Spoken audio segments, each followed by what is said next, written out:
नमस्कार। आध्यात्मिक लाइव पर आपका स्वागत है। एज पर आवर प्रॉमिस, आज हम एक ऐसी कहानी की बात करेंगे जो भारत के हर व्यक्ति को पता भी है और नहीं भी। पता इसलिए है कि सबने कहानी सुनी है, और नहीं पता इसलिए है क्योंकि लोगों ने कहानी केवल सुनी है।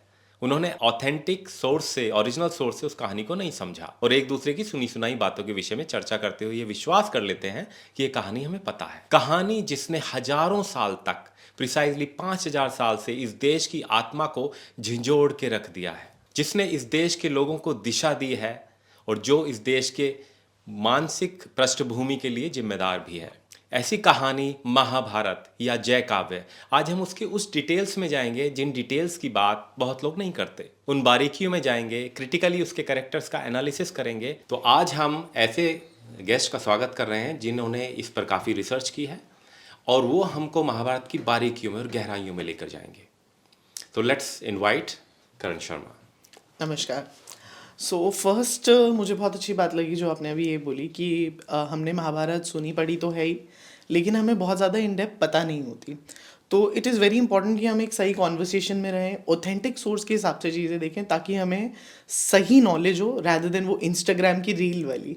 बिकॉज आजकल वो चलता है ना कि एक रील, दूसरी रील, पहले द्रौपदी फिर कर्ण, 30 सेकंड में द्रौपदी को जज कर लिया, 30 सेकंड में हमने कर्ण का एक करेक्टर सर्टिफिकेट बना दिया। तो उससे बेटर ये है कि हम ओरिजिनल सोर्सेस पढ़ें। जी, तो ये बड़ा महत्वपूर्ण है कि ओरिजिनल सोर्स पे जाएं, क्योंकि उत्तेजना इतनी इम्पॉर्टेंट नहीं है जितनी रियलिटी इम्पॉर्टेंट है। और महाभारत के ओरिजिनल सोर्स में जाने से हम उसकी रियलिटी को जान पाएंगे, रादर देन ये एक्साइटिंग कैरेक्टर बना दिए, फेक स्टोरीज इंट्रोड्यूस कर दी ताकि आपके कंटेंट ज़्यादा चले। It should be not that valuable. हाँ, मतलब देखो, अगर कोई चीज़ हमें पॉपुलराइज करनी है तो हम तब पॉपुलराइज करने पे एफर्ट दें जब उस चीज़ में दम ना हो। मतलब अगर मान लीजिए हमारे ऐड में दम नहीं है तो फिर हम उस पर पेड कैंपेन्स लगाएं तो वो ऐड बड़ा चलेगा। लेकिन जब ऐड में ही दम है तो फिर हमें उसमें पेड कैंपेन्स की ज़रूरत नहीं होती। जितने भी लोग मीडिया इंडस्ट्रीज हैं वो ज़्यादा बेटर समझ पाएंगे। तो सेम ऐसा ही महाभारत के साथ है। महाभारत खुद ही एक सॉलिड स्क्रिप्ट है। मतलब उसमें इतनी पावर है कि हमें सोचने की ज़रूरत ही नहीं है कि वो चलेगा या नहीं चलेगा। वो 100% चलेगा। तो हमें उस पर फेक स्टोरीज़ बनाने की ज़रूरत नहीं है। स्टोरीज़ कम हो तो फेक बनाओ, पहले इतनी सारी स्टोरीज़ हैं। फेक स्टोरीज़ कब बनती हैं? जब हमें किसी करेक्टर को ना अपने पर्सनल मोटिव के लिए महान बनाना है। अब मान लो हमें एक टीवी शो बनाना है जिसके अंदर हमें कर्ण को हीरो दिखाना है, या फिर मान लो हमें एक टीवी शो है जिसमें हमें द्रौपदी को एक बहुत बड़ी अभिनेत्री दिखाना है, तो हम फेक स्टोरीज बनाएंगे। अदरवाइज अगर हमारा कोई पर्सनल इंटरेस्ट नहीं है तो फिर जैसे कर्ण है वैसे ही दिखेंगे, जैसी द्रौपदी, गंधारी, धृतराष्ट्र, विदुर, जो जैसा है वैसा ही दिखेगा। तो मैं ये एक्सपेक्ट करता हूँ आज हमारे डिस्कशन में ना हम ऑथेंटिक चीज़ों को डिस्कस करें। ठीक है, तो इसको ऑथेंटिक बनाने के लिए हम स्टार्ट करते हैं करण जी के परिचय से। वो अपने आप को कैसे देखते हैं, उन्होंने महाभारत कैसे सीखी, समझी, पढ़ी, और वो किस तरह रिकमेंड करते हैं और लोगों को इसको समझने के लिए और पढ़ने के लिए।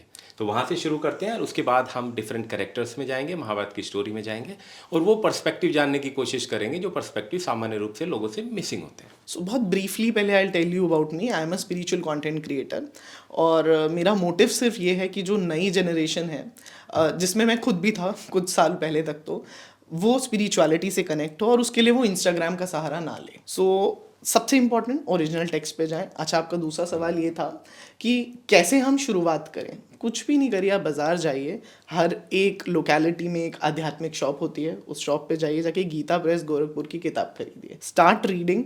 आपको खुद सारी चीज़ें क्लियरिटी से पता चलने लग जाएंगी। मैंने कई पॉडकास्ट में ये बात बोली भी है कि अगर आप छत से कूदेंगे तो नीचे गिरने का एफर्ट नहीं करना, ग्रेविटी अपना काम करेगी। ऐसे ही जब आप महाभारत की किताब खरीद के लाएंगे, पढ़ने लगेंगे, तो थोड़ा एफर्ट आपका रहेगा, बाकी महाभारत की मैग्नेटिक फोर्स आपको खुद अपने आप इंटरेस्ट डेवलप करवा देगी। लेकिन इसमें एक ऐसी चीज़ है जो लोगों को थोड़ा डराती है शुरू में, कि महाभारत ओरिजिनली संस्कृत में लिखी गई है, लेकिन ज़्यादातर लोग संस्कृत नहीं जानते। तो उस चीज़ को कैसे एड्रेस करेंगे, कैसे इंश्योर करें कि ऑथेंटिक सोर्स और ऑथेंटिक नॉलेज, ऑथेंटिक ट्रांसलेशन उनको मिल रहा है। सो गीता प्रेस गोरखपुर का हिंदी वर्जन है, go and purchase that Hindi version.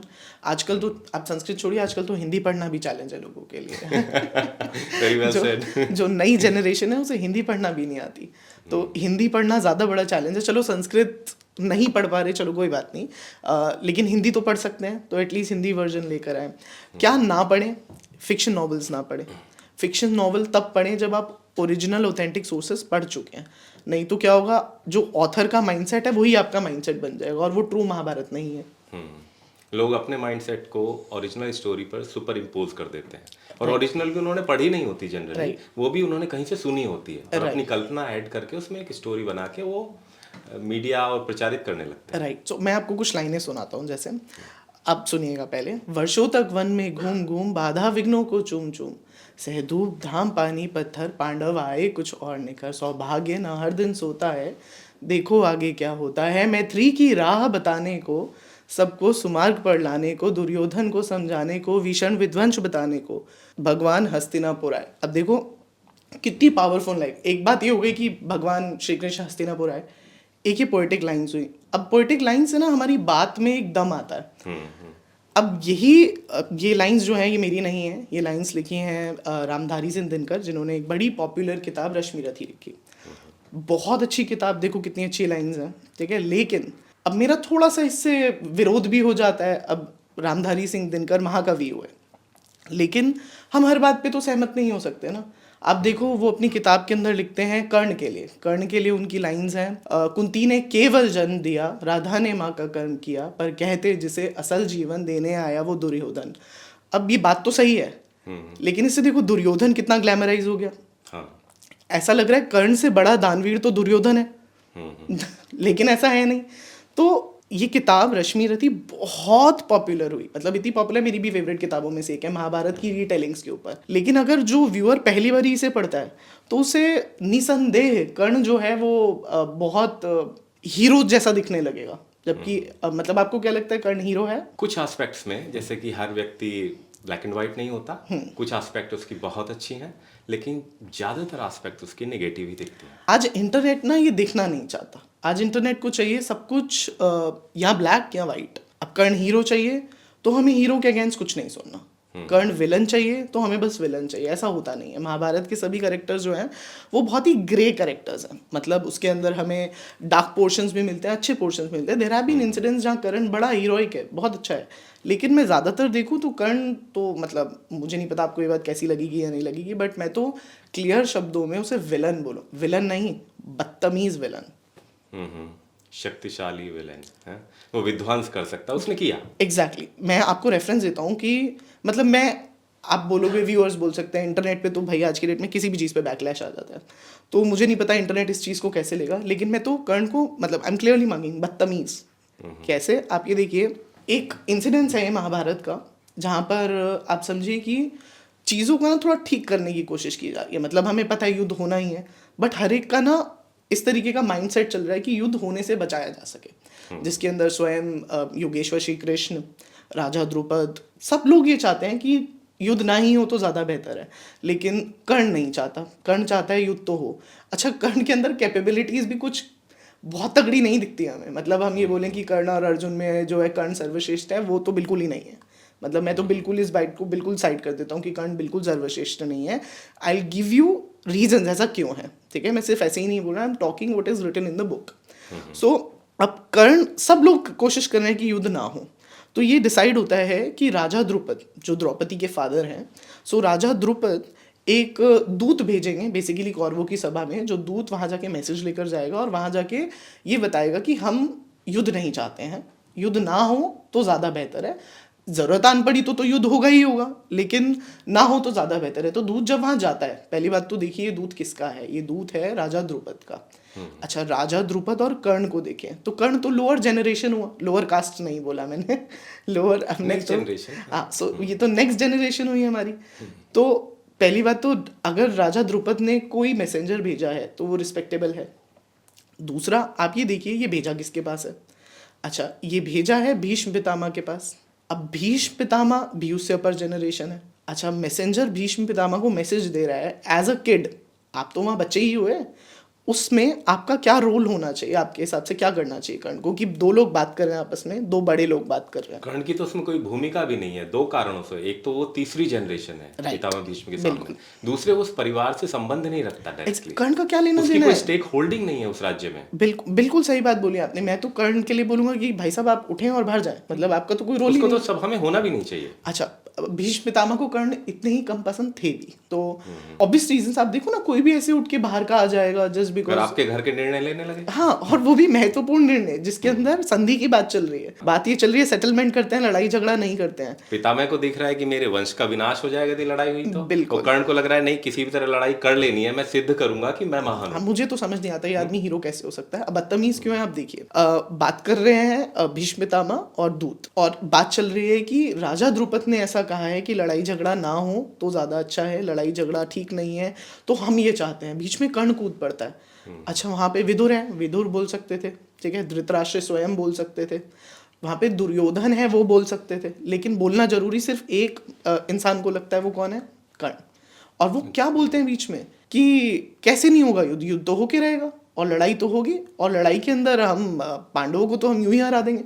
बस की नहीं है कुछ भी लेकिन उनका कहना है कि हम पांडवों को तो मतलब ये कर्ण जो है वो मुझे लगता है रोज सुबह उठकर कर्ण जो है दुर्योधन को एक जो है ताज पहनाता है, फिर वो ताज दुर्योधन कर्ण को पहनाता है। ये तो दोनों ना एक दूसरे के बड़े फेवरेट हैं और ये दोनों आजकल पता नहीं इंटरनेट के क्यों फेवरेट हो गए हैं।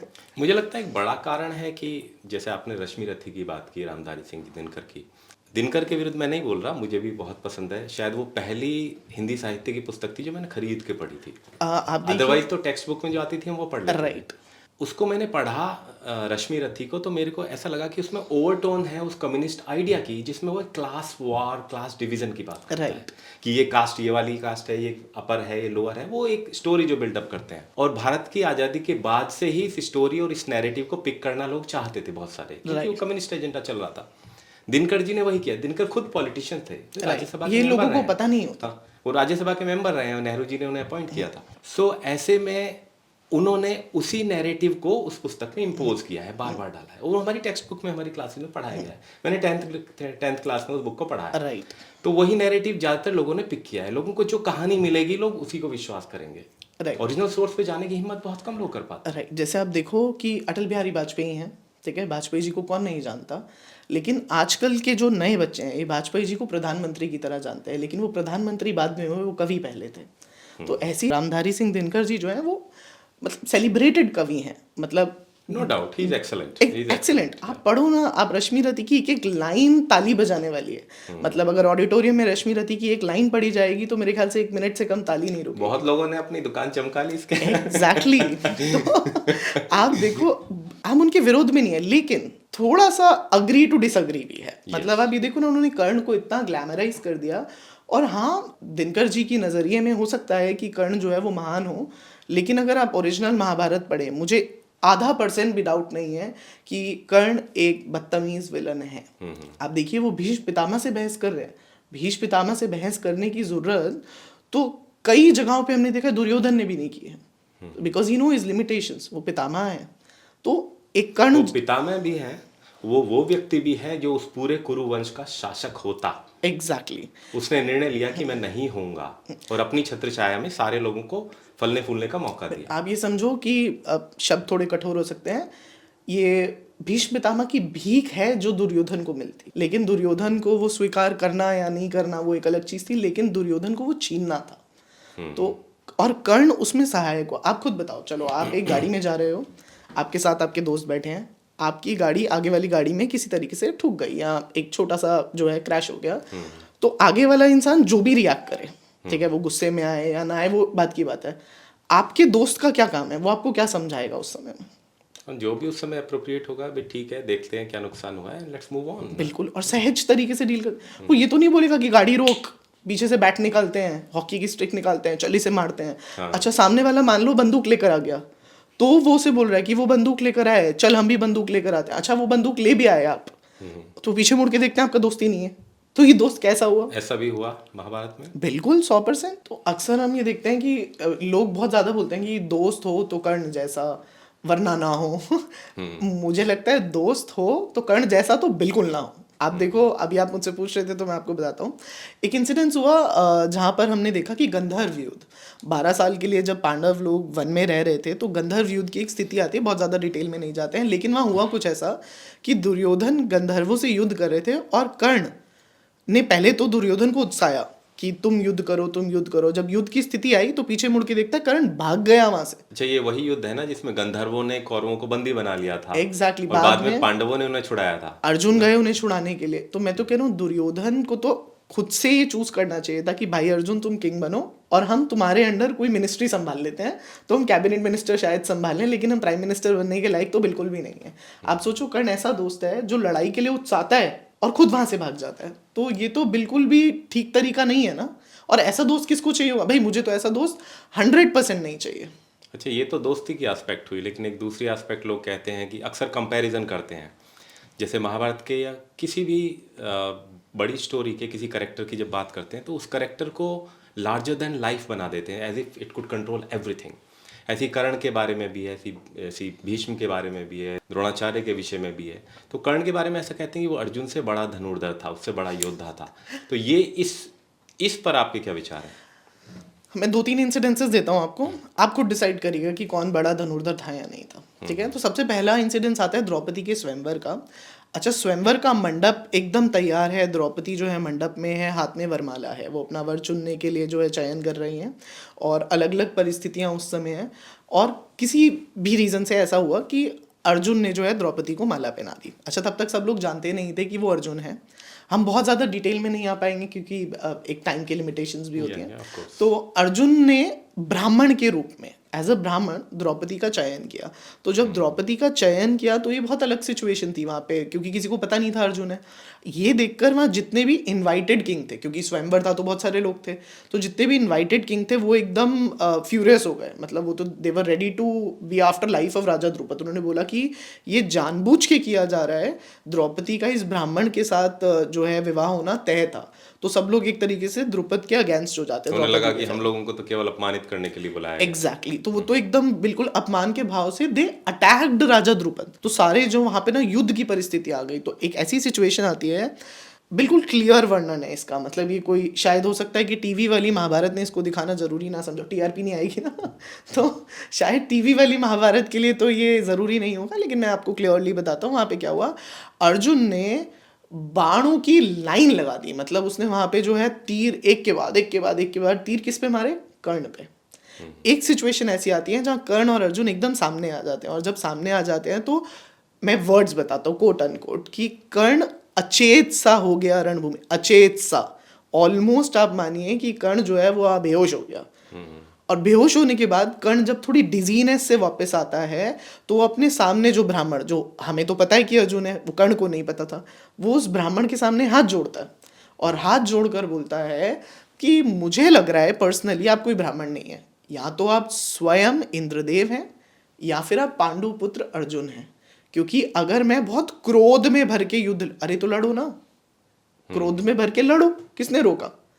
अच्छा, इस समय तो आप में क्रोध ज्यादा होगा क्योंकि द्रौपदी ने अभी 5 मिनट पहले ही आपकी बेइज्जती भी करी है, क्योंकि द्रौपदी ने आपको ये बोल दिया था कि मैं सूत पुत्र का वर्ण नहीं करूंगी।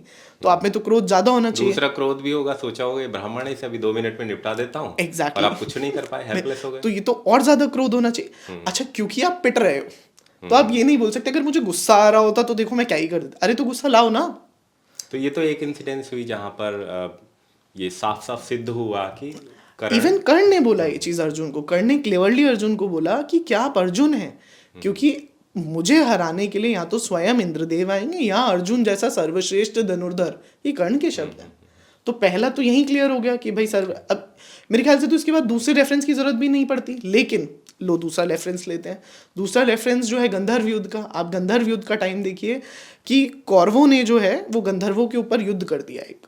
अब युद्ध करा तो उस गंधर्व युद्ध के अंदर कौरवों को बंदी बना लिया गया, और जब कौरवों को बंदी बना लिया तो कर्ण तो डर रहा था मुझे ना बंदी बना लिया जाए, तो कर्ण भाग गया वहां से, वो भाग गया रणभूमि से। इससे बड़ा कायर कौन हो सकता है? अच्छा, दुशासन को क्योंकि बंदी बना लिया गया, दुर्योधन को बंदी बना लिया गया, तो इनको छुड़वाने के लिए कायदे से तो सच्चे प्रिय मित्र हितैषी कर्ण को आना चाहिए था। लेकिन वहां पे आए कौन? अर्जुन। और अर्जुन उन्हें वहां से छुड़वा के लेके गए। तो अब फिर साबित हो जाता है सर्वश्रेष्ठ धनुर्धर कौन। तीसरी इंसिडेंस और है जिसके बारे में कहा जाता है, आपने भी सुना होगा, मैंने भी सुना है, कि महाभारत के युद्ध में जब कर्ण और अर्जुन आमने सामने थे तब ये कहा जाता है कि अर्जुन जितनी पीछे कर्ण के रथ को धकेल पा रहे थे, कर्ण उससे ज्यादा धकेल पा रहे थे। और जब कृष्ण ने कर्ण की प्रशंसा की तो अर्जुन ने पूछा कि उसकी प्रशंसा क्यों कर रहे हैं जबकि मैं उसको ज़्यादा नुकसान पहुंचा पा रहा हूँ।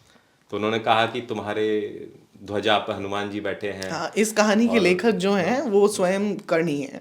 मुझे लगता है कर्ण शायद अपनी ऑटोबायोग्राफी लिख रहे थे तो उन्हें लगा ये वाली कहानी बड़ी इंप्रेसिव होगी, तो ये तो कुछ उन्होंने उन्हीं लिखा। स्टोरीज में से जो स्टोरीज उन लोगों के द्वारा फैला दी जाती हैं जिन्होंने वास्तव में ऑथेंटिक सोर्स को कभी जाना ही। देखो, I respect poets and writers a lot. उन्होंने हमारे ग्रंथों को एक नेक्स्ट लेवल पे लेके गए हैं, लेकिन जब वो गलत नैरेटिव पिक करते हैं, so this is one of the Marathi versions book, author का नाम क्या ही मेंशन करें, लेकिन one of the Marathi reference book है जिसने कर्ण को बहुत महान सिद्ध किया, देन आफ्टरवर्ड रश्मि रति ने बहुत महान सिद्ध किया।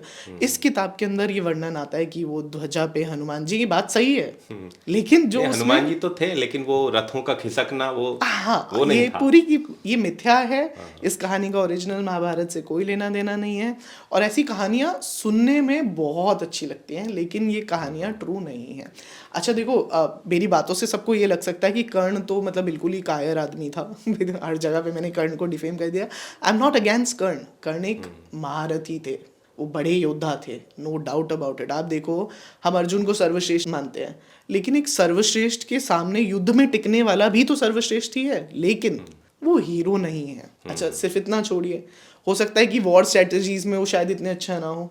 आपको पता है जब द्रौपदी का स्वयंवर हो रहा था, स्वयंवर के अंदर जब द्रौपदी का जब पल्लू खींचा जा रहा था, उसे ड्रैग करके दुशासन जो है सब हमें लेकर आए, हम सब जानते हैं, बहुत ज़्यादा डिटेल में ना भी आए तो, वहाँ पे कर्ण वॉज दी ओनली वन जिसने द्रौपदी के लिए शब्द यूज करा वैश्या। उसने बोला कि ये तो वैश्या है, ये भरी सभा में एक वस्त्र में आए या निर्वस्त्र आए, इससे कोई फर्क नहीं पड़ता। अब सोचो ये आदमी आइडियलिस्टिक कैसे हो सकता है। तो कर्ण को दूसरे कारणों से बहुत अप्रिशिएट किया जाता है। फॉर एग्जाम्पल दानवीर कर्ण, जो उसके सामने कोई मांगने आया उसने उसको सब कुछ दिया जो भी मांगा। इवन जब उसकी माता ने कवच और कुंडल मांगे उसने वो भी दे दिए, जबकि उसको पता था। मुझे ऐसा लगता है कि पूरे युद्ध में कर्ण जब भी बचपन से और उस आयु तक जो भी युद्ध जीता उसको बड़ा भरोसा था उसके कवच कुंडल कोई छेद नहीं सकता। हालांकि जब कवच कुंडल उसने दे दिए अपनी माता के कहने पे, उसके बाद वो हार गया अगली लड़ाई। किसको दिए उसने? इंद्र को। अब जब उसने कवच कुंडल दे दिए तो बदले में अस्त्र शस्त्र भी तो लिए। हाँ, अस्त्र शस्त्र बेचे, दान नहीं कहते इसे। हाँ, एक समझौता किया। हाँ, समझौता, ये कैसा दान हुआ? अच्छा, लेकिन ये भी इंटरेस्टिंग चीज है कि उसके बाद वो लड़ाई हारा। मतलब क्या वो कवच कुंडल के भरोसे ही लड़ रहा था?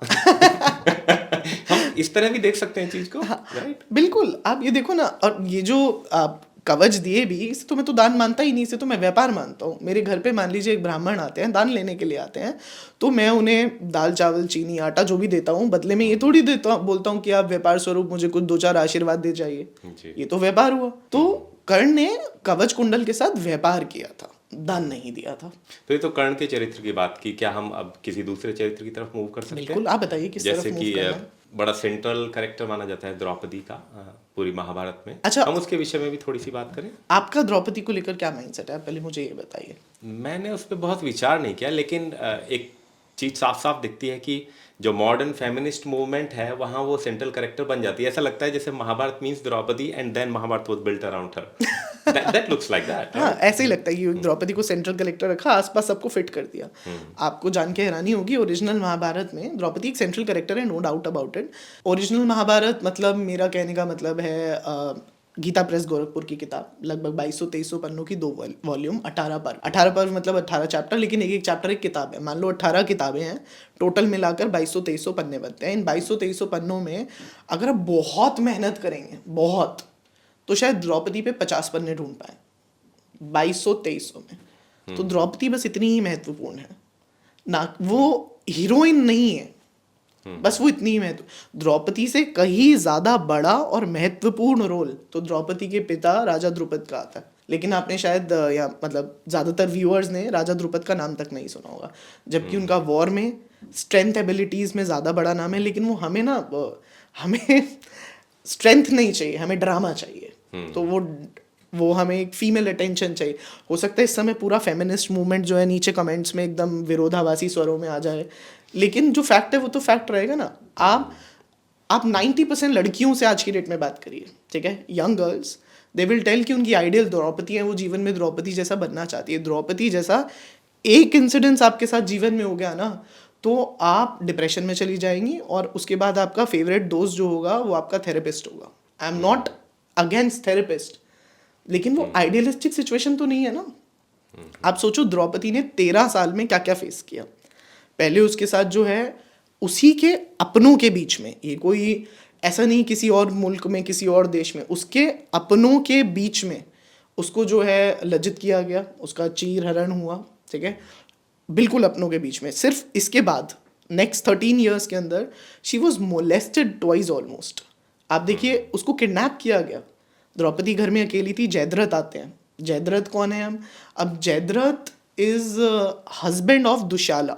अब दुशाला कौन है? दुशाला है कौरवों की बहन। आप देखिए पूरा खानदान ही खराब है। मतलब आप कौरव देखिए बेकार, इनके मामा शकुनी देखिए फ्रॉड, आप इनकी बहन के पति जयद्रथ देखिए, इनकी कहानी सुनिए।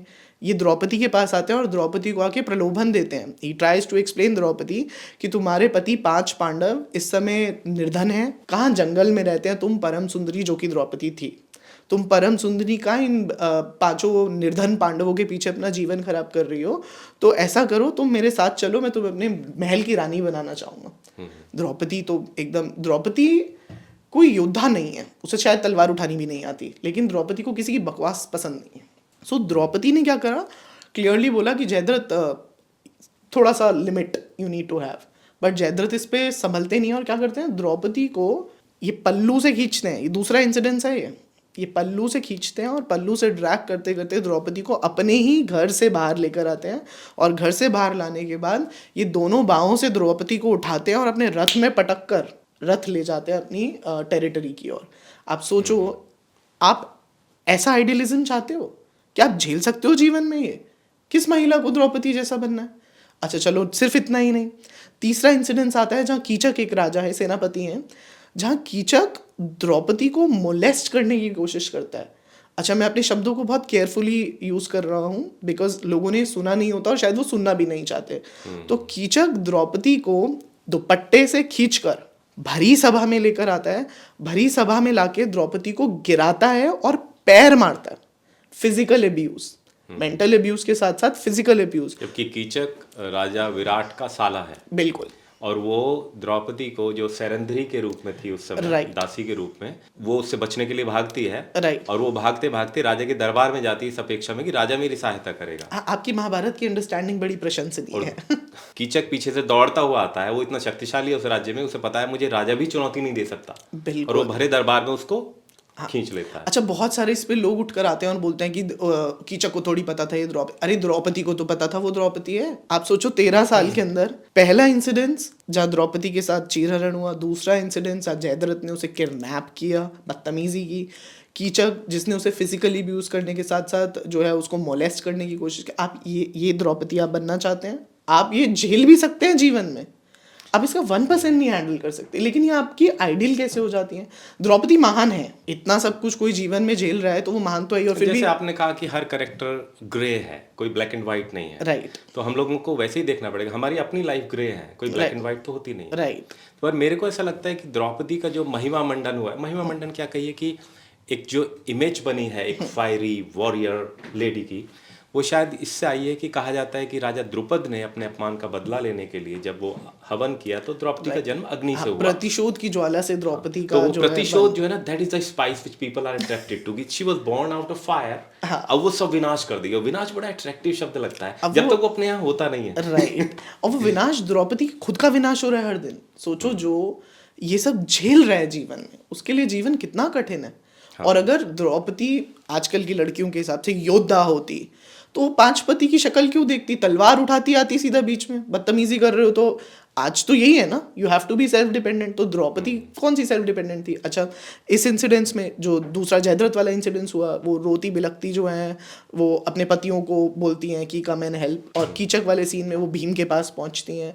अच्छा, इस पूरे एपिसोड में वो रोती हुई श्री कृष्ण के पास पहुंचती हैं कि अब पूरा जब संधि का प्रस्ताव चल रहा है तो श्री कृष्ण को अपने बाल हाथ में पकड़कर दिखाती हैं। इमोशनल अटैक देखिए कितने तगड़े हैं द्रौपदी के। वो अपने खुले हुए केश अपने हाथ में रखती हैं और श्री कृष्ण को समझाती हैं कि तुम संधि का प्रस्ताव तो लेकर जा रहे हो, ये केशों को भूलना मत, यही पकड़ के खींचे थे दुर्योधन और दुशासन। अच्छा, इसमें एक प्रश्न है। प्रश्न ये है कि जब इंद्रप्रस्थ बसी और वहाँ पर पांडवों ने अपना महल बनाया तो उसके पत्थर कुछ इस तरह थे कि ऐसा लगता था वहाँ पानी है, ट्रांसपेरेंट थे, और दुर्योधन उसमें या कौरव उसमें गिर गए थे, और द्रौपदी ने कहीं महल से कमेंट किया किसी झरोखे से कि अंधे के तो अंधे ही होते हैं। कहा जाता है कि ये एक बड़ा फाउंडेशनल अटैकिंग स्टेटमेंट था जिसने महाभारत को जन्म दिया, महाभारत युद्ध को जन्म दिया इनफैक्ट। बहुत सारी ऐसे ऑथर्स हैं जिन्होंने इस इंसिडेंट्स का वर्णन किया है, जिनमें से एक है पैलेस ऑफ इल्यूजन, अभी लेटेस्ट किताब जो आजकल जेंजी ऑडियंस को बहुत ज़्यादा पसंद आ रही है, बड़ी प्रिय किताब है, खास करके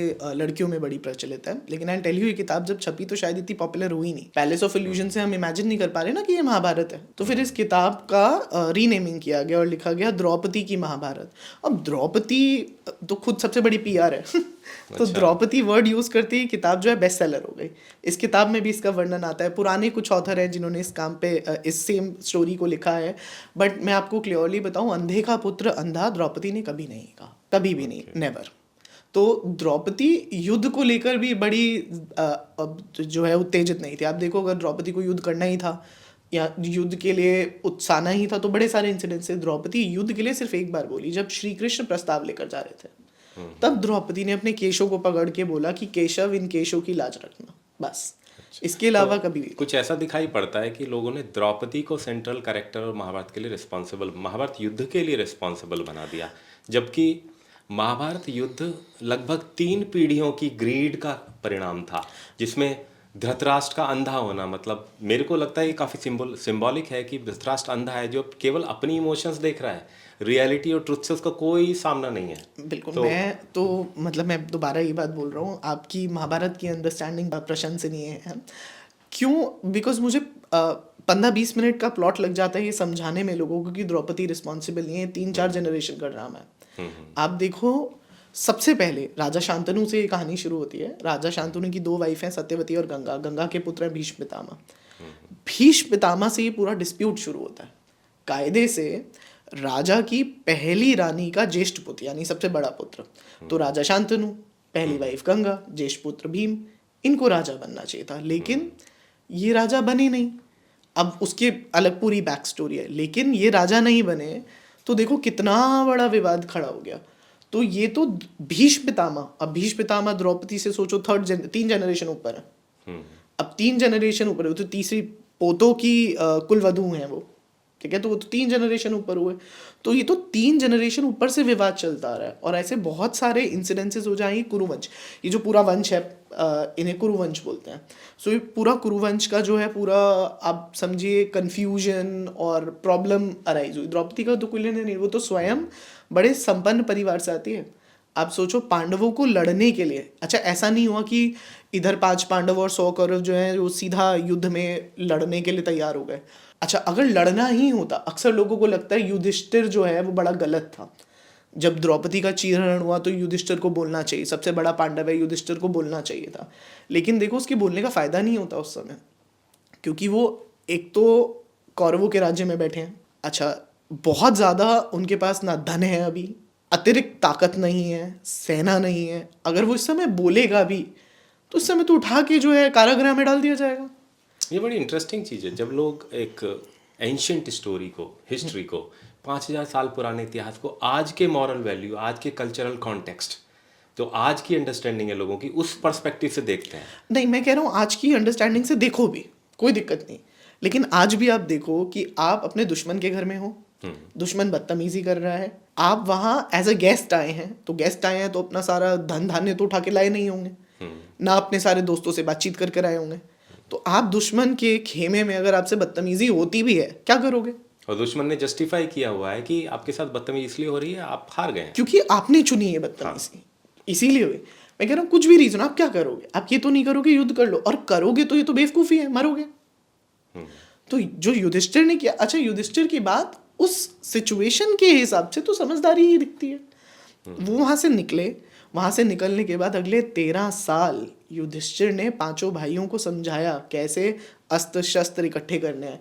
हाँ, अर्जुन के अंदर कैपेबिलिटी थी जाके लड़ने की और सामने वाले को इम्प्रेस भी करने की, तो वो लड़ता भी था, इम्प्रेस भी करता था। लेकिन अर्जुन जब डीमोटिवेटेड फील करता था तब युधिष्ठिर भाई तो आता था। अच्छा, इसमें एक चीज़ और बड़ी इंटरेस्टिंग है, लोग पूरी महाभारत के युद्ध को और इस कथा को ऐसा लगता है 10-12 कैरेक्टर्स के बीच की फाइट के रूप में देखते हैं। मेरे को ऐसा लगता है कि महाभारत ये पूरे भारत के कैरेक्टर्स की आपस में लड़ाई की बात है। कहीं अफ़गानिस्तान, कहीं ईरान की बॉर्डर, कहीं मगध, कहीं मध्य प्रदेश से भी नीचे का एरिया, कभी कहीं मणिपुर का एरिया। ये सभी राजा एक दूसरे कैंप में आके आपस में लड़े थे। इन लोगों की आपसी ग्रीड रही होंगी, आपसी झगड़े रहे होंगे, और उसी के आधार पर उन्होंने अपनी अपनी सेनाएं चुनी, जैसे कि वर्ल्ड वॉर में हुआ। इसको इस तरह देखना कि केवल दो परिवारों की लड़ाई थी, क्या ये बहुत लिमिटिंग फैक्टर नहीं होगा? बहुत ज़्यादा। आप ये देखो कि अच्छा, ये तो आपने बहुत ब्रॉड एंगल ले लिया, from top to down to right to left, पूरा भारत आपने कवर कर लिया। बहुत अच्छी चीज़ है, क्योंकि महाभारत का युद्ध ऐसे ही हुआ था। लेकिन बहुत सारे लोगों को ऐसा लगता है कि महाभारत की कहानी दो परिवार और ज़्यादा से ज़्यादा सिर्फ उत्तर भारत तक सीमित है।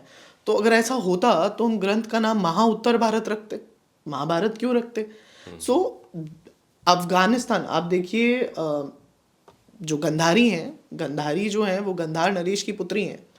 अब गंधार नरेश यानी कौन? गंधार के राजा। अब गंधार कहाँ है? Present day Afghanistan.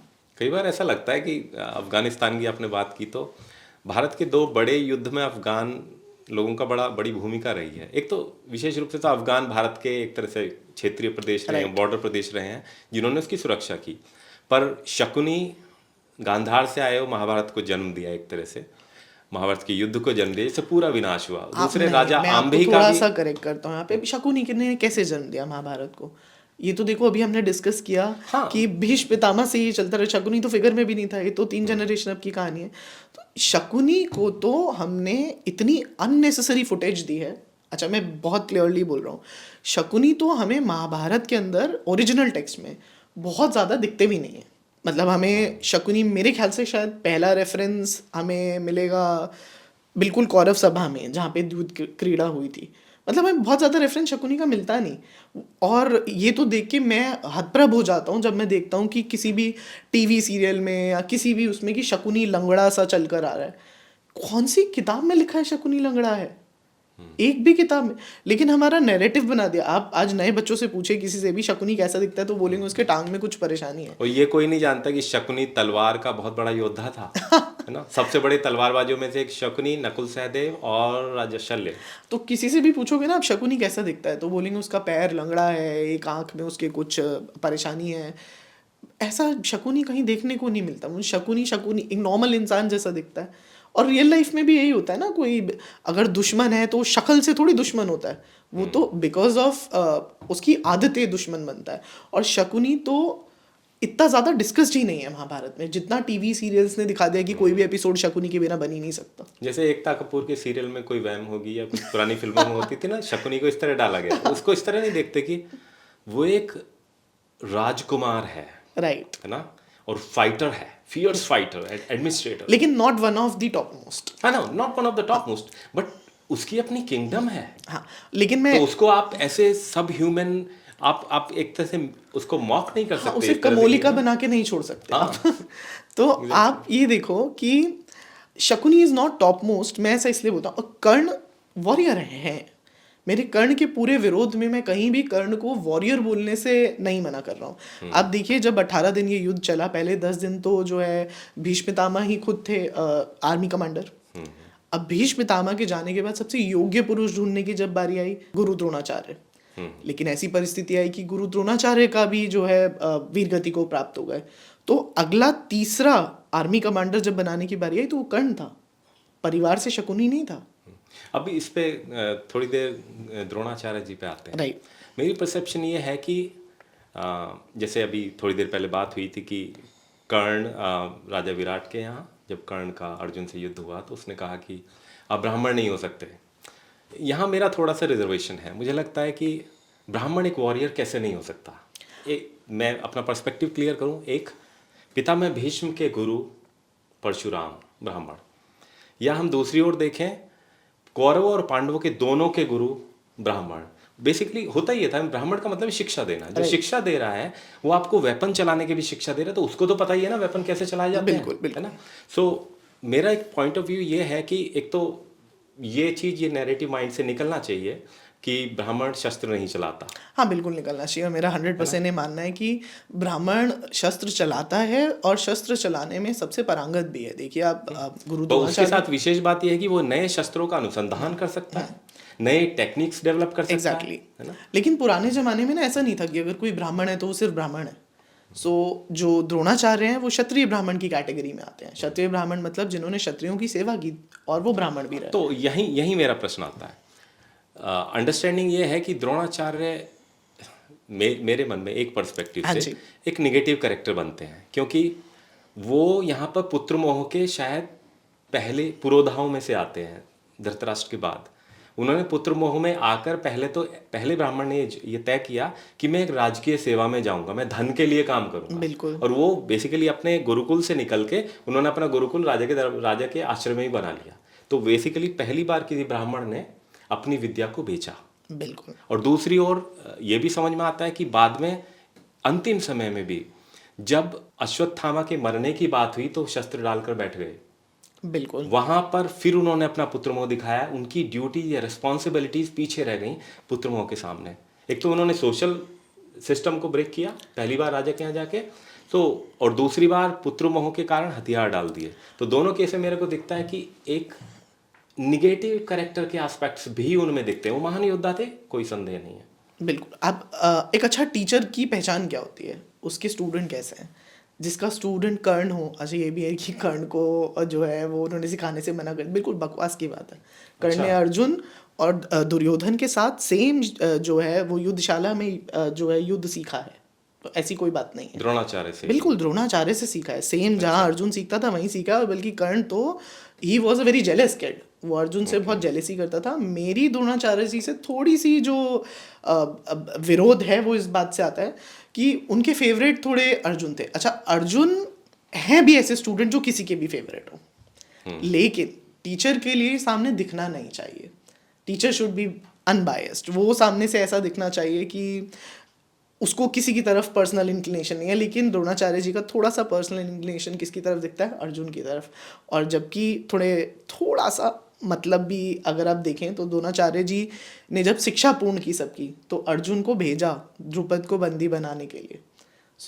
अर्जुन जाते हैं, द्रुपद को बंदी बना के लेकर आते हैं और द्रोणाचार्य द्रुपद का आधा राज्य छीन लेते हैं just to teach Drupad some lessons. तो देखो, और ऐसे ही लाइफ काम करती है। ऐसा नहीं हो सकता कि द्रोणाचार्य हैं तो वो पूरे हीरो हो सकते हैं या पूरे विलन हो सकते हैं। लाइफ वर्क्स इन ग्रेस, इसीलिए द्रोणाचार्य से भी सीखने के लिए बहुत बड़ी अच्छी चीज़ें हैं, लेकिन बुरी बातें भी हैं। जैसे आपने अभी बोला कि उन्होंने पहली बारी जो है विद्या को बेचा। आजकल के हिसाब से देखें तो हर कोई यही चाहता है, कोई भी स्किल है किसी के पास तो स्किल को मोनेटाइज किया जाए। द्रोणाचार्य ने इस खेल को शुरू किया। एग्जैक्टली तो मैं तो हमेशा बोलता हूँ महाभारत में ऐसा कुछ नहीं है, नॉट इवन वन थिंग, जो आज मॉडर्न टाइम में रेलेवेंट ना हो। तो आज आप भी तो यही चाहते हो ना, आप में कुछ भी स्किल्स हो। आप देखिए आज इंटरनेट पे कितना ये कहना चाहिए कितना नहीं कहना चाहिए, आप देखिए सबसे बड़ी hit applications app play store पे कौन सी हैं, astrology based apps. Occult science की पूरी रील्स कुछ ज़्यादा ही चलती हैं, सबको वो जानना है। तो जो एस्ट्रोलॉजर है, पहले एस्ट्रोलॉजर को माना जाता था ऐसी विद्या जो आगे भी नहीं देनी चाहिए। स्टूडेंट को भी दो तो पहले देखो कि वो स्टूडेंट केपेबल है या नहीं है। आज एस्ट्रोलॉजर सिर्फ इतनी बात पे लिमिटिंग होके रह गए हैं कि तुम्हारी एक्स वापस आ जाएगी या नहीं आ जाएगी, या कि उसका मैसेज आएगा ही नहीं। ये कैसे ऐड है आप सोचो। और अब मैं एक लीडिंग एस्ट्रो ऐप के फाउंडर का इंटरव्यू देख रहा था जहाँ पे वो बोलते हैं कि उनकी टर्नओवर जो है वो करोड़ में है। अच्छा, आप एस्ट्रोलॉजी जैसी प्योर विद्या को करोड़ों में कमाना चाहते हैं, द्रोणाचार्य अपनी स्किल के साथ पैसा ना कमाए, ऐसा कैसे हो सकता है। अब द्रोणाचार्य गलत हो सकते हैं, आप सही हो सकते हैं, ऐसे कैसे पॉसिबल है। समझिए, ही इज ह्यूमन और उसे अपने जीवन का निर्वाह करना है, पैसा कमाना तो ज़रूरी है ही। तो मेरे हिसाब से वो कुछ गलत नहीं था, वो समय के रिक्वायरमेंट्स के हिसाब से ज़रूरी भी था। अच्छा, एक दूसरे कैरेक्टर की तरफ मूव करते हैं। दो बड़े सेंट्रल कैरेक्टर हैं महाभारत में। सेंट्रल मतलब साक्षी, सेंट्रल साक्षी मैं कहूँगा। एक तो पितामह भीष्म, बिल्कुल, क्योंकि वो उनकी सत्ता थी, बिल्कुल, और उन्हीं के आश्रय में सारे खेल हुए, बिल्कुल, और वो उसके लगभग अंत तक उसके साक्षी गवाह बने रहे। बिल्कुल।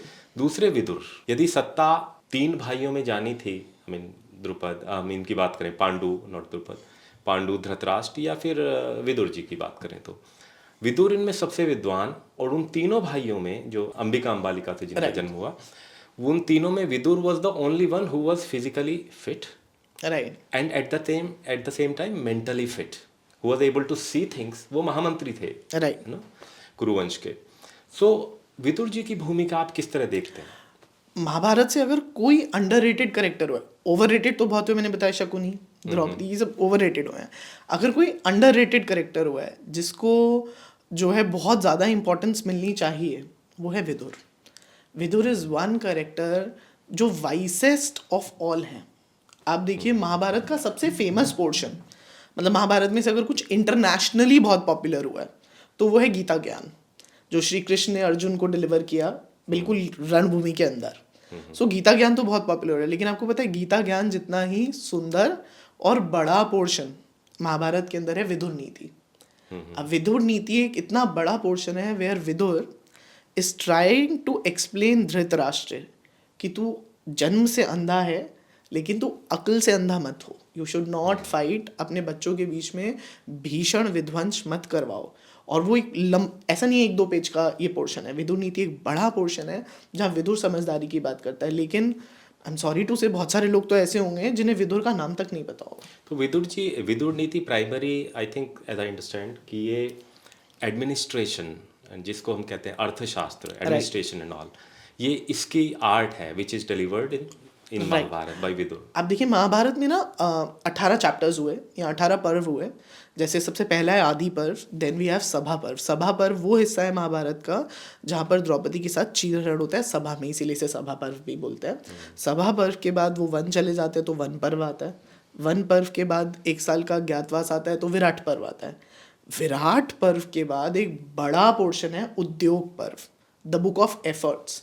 आप मानिए लगभग 100-150 पेजेस का ये पोर्शन है जहाँ पे दोनों पांडव और कौरव ये कोशिश कर रहे होते हैं कि कैसे युद्ध ना हो। ठीक है, अब युद्ध ना होने के एफर्ट्स हैं ये बहुत सारे, और उन एफर्ट्स के अंदर आती है विदुर नीति, जहाँ विदुर धृतराष्ट्र को समझाते हैं कि पुत्र मुंह में अंधा होना ठीक नहीं है and you should not fight. और आपको ये ध्यान रखना चाहिए ये ह्यूमैनिटी का लॉस होगा, कौरव पांडव का जो नुकसान होगा वो तो होगा। आप देखो इसमें पूरे भारत के जो है वो योद्धा लगे हुए हैं, तो सोचो पूरा भारत का कितना, अपने बच्चों को छोड़ दो। आप देखो पूरा, आपको जान के हैरानी होगी जब राजा विराट के यहाँ पर ये सभा बिठाई जाती है, जिस सभा के अंदर ये सब लोग मिलकर डिसाइड करते हैं कि अब करना क्या है। अब राजा विराट की सभा में राजा द्रुपद है, स्वयं कृष्ण जी है, बलराम जी हैं, ठीक है, वहाँ पर सभी राजा जो प्रेजेंट हैं वो डिस्कस कर रहे होते हैं व्हाट नेक्स्ट। कृष्ण जी की क्लियरिटी देखिएगा, कृष्ण वहाँ पे प्रस्ताव रखते हैं, वैसे तो हम एक गांव लेके भी खुश रहेंगे। अच्छा, वैसे तो कहानी आती है कि 2 न्याय अगर तो आधा दो, यदि इसमें भी कोई बाधा हो तो दे दो केवल 5 ग्राम, रखो अपनी धरती तमाम, दुर्योधन वह भी दे ना सका, आशीष समाज की ले ना सका, उल्टा हरि को बांधने चला, जो था असाध्य साधने चला। जब नाश मनुष्य पर चाहता है, या मनुष्य दुर्योधन है, जब नाश मनुष्य पर चाहता है पहले विवेक मर जाता है। तो वहाँ ये तो बहुत बात की कहानी है कि 5 गांव मांगते हैं। जब कृष्ण जी उनके खेमे में जाते हैं और वहाँ पे प्रस्ताव रखते हैं तो वह 5 गांव मांगते हैं, और दुर्योधन क्या बोलता है उस पर कि मेरा तो कोई 5 गांव देने का कोई मतलब है नहीं, मैं तो तनिक भर जमीन नहीं देना चाहता। उल्टा दुर्योधन पता है क्या चाहता है कि वो कृष्ण जी को बंदी बना के रख ले, क्योंकि उन्हें लगता है पांडवों की पूरी स्ट्रेंथ तो कृष्ण जी से ही आती है, तो वो कृष्ण को बंदी बनाने की बात सोचता है। सोचो दुर्योधन यहाँ तक मूर्ख है। ये भी बड़ी इंटरेस्टिंग चीज़ है। मैंने कहीं पढ़ा था और I was kind of convinced with that कि कृष्ण जी ने 5 गांव मांगे, जब वो वापस आके, और दुर्योधन ने मना कर दिया कि सुई के नोक के बराबर भूमि नहीं दूंगा। तो जब वापस कृष्ण आते हैं तो पांडवों ने उनसे बात की कि आप ये क्या बात हुई, 5 गांव आपने मांग लिए, इतने कम में कैसे काम चलेगा, मतलब हमारा नहीं, वो जाने से पहले उस सभा में ये तक बोल के गए थे कि अगर धर्म के साथ मिले तो हम 1 गांव लेके भी खुश रहेंगे। हाँ, तो कौरवों ने प्रश्न किया कि इतना कम आपने क्यों मांगा, तो कृष्ण ने मुस्कुराते हुए उत्तर दिया, मैंने सच में कम नहीं मांगा, मुझे पता था दुर्योधन जितनी उत्तेजना में और गुस्से में उस समय था, मैं कुछ भी कहता, मैं उससे 1 मीटर भी कहता तो वो मना कर देता, और मैंने वास्तव में इसको एक सोशली एक तरह से नैरेटिव क्रिएट करने के लिए यूज किया। अब इससे बहुत इंटरेस्टिंग मुझे बात याद आती है, जब कृष्ण जी पहुंचते हैं सभा में, कृष्ण जी पांडवों के दूत हैं और वो कहाँ पर जाते हैं, कौरवों की सभा में एज अ मैसेंजर, ये बताने के लिए कि हम लड़ाई झगड़ा नहीं चाहते, ये हमारी तरफ से फाइनल एफर्ट है। ठीक है, तो जब कृष्ण जी वहाँ जाते हैं तो आप समझिए कृष्ण जी जिस रास्ते से जा रहे हैं ना, वहाँ जितने भी राजा हैं, जितने भी लोग हैं, वो सब कृष्ण जी के साथ जुड़ते चले जा रहे हैं। किसी लिए वो बोलते हैं कि हम ना वो फाइनल डिस्कशन सुनना चाहते हैं जहाँ पे ओरिएटर कृष्ण जी होंगे। तो कृष्ण जी जब सभा में पहुंचते हैं तो पीछे हजारों की भीड़ है। ये मनगढ़ंत कहानियां नहीं है, ये मेरी पोएटिक वो लिटरेचर की किताबें नहीं है जहाँ से मैंने उठाया। हजारों की संख्या में कृष्ण जी के पीछे लोग हैं। इसके साथ वो कौरवों के खेमे में जाते हैं और जाने के बाद धृतराष्ट्र उनके लिए भव्य स्वागत की तैयारी करता है, जिस पूरे स्वागत को ठुकरा कर कृष्ण जी विदुर के घर जाते हैं। विदुर एक दासी पुत्र हैं, तो वो विदुर के घर जाते हैं और वो अपनी रात विदुर के घर पे ही बिताते हैं। और विदुर से जब वो कॉन्वर्सेशन कर रहे होते हैं, कृष्ण और विदुर रात को कॉन्वर्सेशन करते हैं, तो विदुर कृष्ण जी को समझाते। सोचो विदुर कितना वाइस कैरेक्टर है। कृष्ण जी सबको समझा रहे हैं, ये कृष्ण जी को समझा रहे हैं। तो विदुर कृष्ण जी को समझाते हैं ये बात कि आप क्यों आए हो एफर्ट के लिए, कोई मतलब नहीं बनता कि इनका जो बच्चा है दुर्योधन, ये बिल्कुल जो है विलन है, इसको बिल्कुल तरीका नहीं है, बड़ों की इज्जत करनी नहीं आती है, तो भीष्म पितामह को कुछ नहीं समझता। वो तो फिर कुल के हैं, डायरेक्ट फैमिली है, आप तो फिर एक तरीके से बाहर वाले हो गए। तो ये किसी को कुछ नहीं समझता। आपका कौरवों की सभा में जाना आपका डिसरिस्पेक्ट है, तो आपको नहीं जाना चाहिए। आपको पता है कृष्ण जी, इसमें आपकी बात से मुझे याद आया था, तो कृष्ण जी इस पे क्या जवाब देते हैं। कृष्ण जी विदुर को सेम बात बोलते हैं कि मुझे पता है वो कैसा है और वो कुछ नहीं मानने वाला, लेकिन मैं ना सिर्फ इसीलिए जा रहा हूँ क्योंकि अब देखो कितनी हजारों की संख्या में लोग पीछे हैं और देखो कितने लोग सभा में हैं, सब इंतजार कर रहे हैं कृष्ण क्या प्रस्ताव रखेंगे। तो कृष्ण जो भी प्रस्ताव रखेंगे उसके बाद ना कोई ये नहीं बोलेगा कि कृष्ण ने एफर्ट नहीं किया, जबकि कृष्ण जो है वो फुली कैपेबल थे इस युद्ध को रोकने के लिए, तब भी एक कृष्ण बात ने तो रोका इसमें और नहीं। भी स्थापित हो जाती है, जब कृष्ण ने इस तरह का बिहेव किया कि आपने मिनिमम प्रपोजल दिया और वो रिजेक्ट हो गया, आपको पता था रिजेक्ट होगा, तो आपने एक सोशल नैरेटिव क्रिएट कर लिया कि हम धर्म के साथ हैं, हम इस पर भी सहमत हैं, लेकिन ये लोग अधर्मी हैं। तो जब सामाजिक तो लड़ाई तो दो परिवारों की तो लड़ाई है नहीं, बिल्कुल बिल्कुल। वहां तो सैकड़ों राजा लड़ रहे हैं, तो पब्लिक का सेंटिमेंट और राजाओं का सेंटिमेंट वो बड़ा इंपॉर्टेंट है, जब वो आपने अपने पक्ष में मोड़ लिया। जब द्रुपद ने सबसे पहले दो, बेसिकली आप समझिए दूत गए। पहले दूत जो है वो राजा द्रुपद ने भेजे थे और दूसरे जो हैं वो श्री कृष्ण स्वयं गए थे। तो जब द्रुपद ने दूत भेजे थे ना, तो द्रुपद इतने स्मार्ट थे, सोचिए पांडवों की कोर्ट स्ट्रेंथ तो द्रुपद से आती, द्रौपदी से भी ज्यादा। सो द्रुपद इतने स्मार्ट थे कि उन्होंने बोला कि मैं दूत भेज रहा हूँ, जैसे ही दूत जा रहा है फ्रॉम वेम सेम वेरी मोमेंट आगे वहां जो होगा वो छोड़ो, माने ना माने वो छोड़ो, चारों दिशाओं के अंदर लोग भेजने शुरू करो जो कि संधियां करें, अलग अलग राजाओं को जोड़ें। सो अलग अलग राजाओं को जोड़ने की बात होने लगी। तो सोचो कितने स्मार्ट, ऐसी थोड़ी कि 5 पांडव और 100 कौरव भिड़ गए आपस में। मुझे इसमें संधियों से एक चीज इंटरेस्टिंग याद आई। कृष्ण की जरासंध से दुश्मनी थी लंबे समय से, और जरासंध मगध के राजा, जो ये समझा जाता था कि उस समय सबसे शक्तिशाली राजा थे अपने समय के, जिनके कारण कृष्ण को मथुरा से भागना पड़ा, द्वारिका में सेटल होना पड़ा, है ना। सो ये एनविजन करना कि जरासंध इस युद्ध में पार्टिसिपेट जरूर करेंगे, बिल्कुल, और मोस्ट लाइकली ये कौरव की तरफ से करेंगे, क्योंकि एक तो शिशुपाल, आई थिंक शिशुपाल से उनका संबंध था, दूसरे कृष्ण से दुश्मनी। तो वो इंटरेस्टिंग होगा ये जानना कि कैसे कृष्ण ने उसको रूट आउट किया, जरासंध को हटाया वहां से। बहुत सारे, मतलब देखो मैं बहुत ज़्यादा अलग अलग कैरेक्टर्स पे इसलिए नहीं जाना चाह रहा हूँ बिकॉज इतना वास्ट है, हम बहुत अलग अलग डायरेक्शंस में चले जाएंगे, एक एक स्टोरीज बड़े अलग अलग तरीके से चली जाती हैं, तो हम थोड़ा सा अगर रिस्ट्रिक्टेड रहें तो हम ज़्यादा फ्रूटफुल कॉन्वर्सेशन निकालेंगे। ऐसा नहीं है हम यहाँ जा नहीं सकते, लेकिन वो जाना हमारे व्यूअर्स के लिए खासतौर से और कन्फ्यूजन क्रिएट कर देगा। तो हाँ, लोगों ने हो सकता है नाम भी ना सुने हो, बहुत सारे लोगों ने। आप देखो मैं इतने कैजुअली जो है, मैंने अभी राजा द्रुपद का नाम इस कॉन्वर्सेशन में कम से कम नहीं तो 20 बार ही ले लिया, लोगों ने राजा द्रुपद का नाम नहीं सुना होगा, उन्हें पता होना चाहिए द्रौपदी से ज्यादा महत्वपूर्ण राजा द्रुपद है।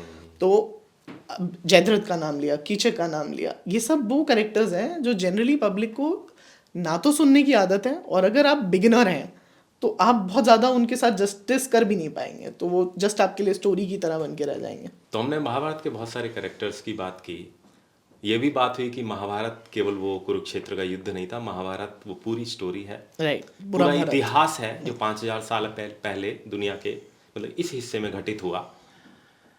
लेकिन आज की पीढ़ी से उसको कनेक्ट करने के लिए और कंक्लूडिंग पॉइंट ऑफ व्यू से देखने के लिए कि what to do about this then, can this be taken as a fictional story like महाकाव्य की जो लोग बात करते हैं, और how to trust, what to trust, I mean can you give concluding statement? Mahabharat is just written to teach you some lessons, वो सिर्फ आपको सिखाने के लिए। अच्छा, उसके अंदर मसाला डालने की ज़रूरत नहीं है, कोई टीवी सीरियल नहीं देखना, फिक्शन किताबें नहीं पढ़नी, पढ़िए लेकिन पहले ऑथेंटिक टेक्स्ट पढ़िए।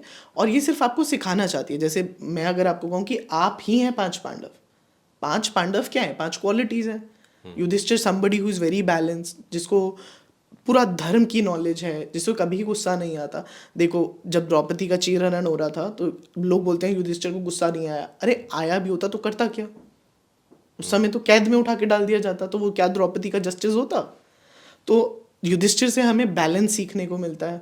भीम से हमें नेचुरल पावर मिलती है। भीम को नेचुरली बड़ी पावर मिली हुई है, लेकिन अर्जुन को नेचुरली पावर नहीं मिली है। अर्जुन को हार्डवर्क, धनुर्विद्या सीख के पावर मिली है। तो यानी कि हमें जो नेचुरल मिला है वो भीम है, हमें जो हार्डवर्क से अटेन करना है वो अर्जुन है, जो बहुत सुंदर है वो नकुल है, जो बहुत स्मार्ट है वो सहदेव है। तो ये 5 पांडव नहीं है, पांचों क्वालिटीज हैं जो हमें सीखनी है, और जो नहीं सीखनी है वो दुर्योधन है। तो आप महाभारत से ना सिर्फ ज्ञान लीजिए, स्टोरीज को स्टोरीज की तरह, और मॉरल ऑफ द स्टोरी। जैसे हमने बचपन में एक कहानी सुनी, एक कौवा प्यासा था, घड़े में पानी थोड़ा था, कौवा लाया कंकड़, घड़े में डाला कंकड़, पानी आया ऊपर, कौवे ने पिया पानी, खत्म हुई कहानी, बस। अब उसके अंदर कौवा काला था, रेसिस्ट कहानी है, ये सोचने की जरूरत नहीं है। अब मॉरल पिक करिए, बस मॉरल लेना है। उसमें ये नहीं देखना कौवे की चोंच कितने सेंटीमीटर लंबी थी, घड़े का मुंह गोल क्यों था, घड़ा जिस कुमार ने बनाया वो कास्टिस था या नहीं था, इतना ज्ञान चाहिए नहीं। तो आई थिंक यही बस हमें ध्यान में रखना है। वी डोंट हैव टू जज, we just have to read, learn and know the morals. जैसे वो बोलते भी ना, महाभारत रामायण ये वैदिक साहित्य के इतिहास हैं। इतिहास। और इतिहास का मतलब इतिहास, ऐसा हुआ था, thus it happened। हाँ बिल्कुल। That's it। आजकल बहुत लोगों को लगता है माइथोलॉजी और हिस्ट्री। अच्छा मेरे आपके वर्ड्स छोड़ दीजिए, बराबर महाभारत की किताब के अंदर महाभारत के लिए इतिहास शब्द ही यूज होता है। So it is 100% history. Thank you, Karan ji. Thank you so much. It was pleasure talking to you. Yeah, it was very interesting discussion and we got into the corner, nooks and corner of Mahabharat. And अपेक्षा है कि बहुत सारे लोग इससे महाभारत में interested होंगे, नए नए एस्पेक्ट्स जानेंगे, समझेंगे, and on top of it they would use authentic sources and their common sense. So that's very important in that. And with this we conclude this session and we would meet again in some other interesting session. Not on Mahabharat, maybe on something else. So keep waiting and we'll see you again. Thank you.